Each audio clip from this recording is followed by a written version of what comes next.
अरे बाबर और रिजवान भाई, तुम लोगों को जीत की बहुत मुबारकबाद। अरे तुम लोगों ने भैया इनको बहुत बुरी तरीके से हराया, हांगकांग वालों को।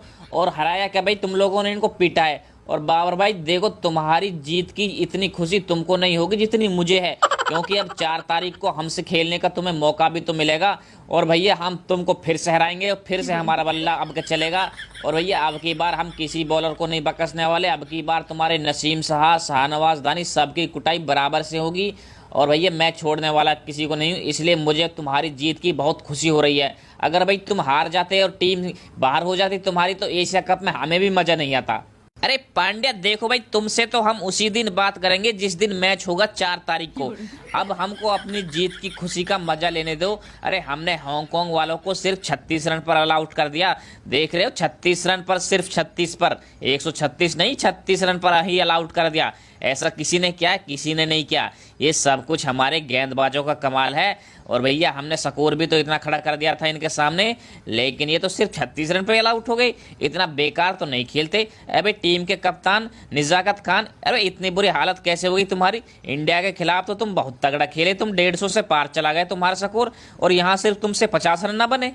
अरे बाबर भाईजान, हम तो जानबूझकर तुमसे हारे हैं, क्योंकि बाबर भाईजान तुमको पता नहीं है, मेरा ताल्लुक भी पाकिस्तान से है। मैं पाकिस्तान का ही रहने वाला था, लेकिन अब मैं यहाँ बस गया हूँ हांगकांग में आके, तो इस वजह से मुझे तुम्हारी दया आ गई। सोचा चलो इन बड़े भाइयों को ही फाइनल में पहुंचा देते हैं। हम तो जब भी नहीं पहुंच रहे और आगे जाके हम हार ही जाते, इसलिए हमने सोचा चलो तुमको ही जीत जाने देते हैं। अरे ये क्या बकवास कर रहे हो हांगकांग टीम के कप्तान निजाकत खान? अरे तुमसे खेला तो जा नहीं रहा था भाई, तुमसे 10 रन नहीं बने पूरी टीम में से किसी एक खिलाड़ी के, और तुम बातें यहाँ कर रहे हो लंबी लंबी कि हम तो खुद से हार गए।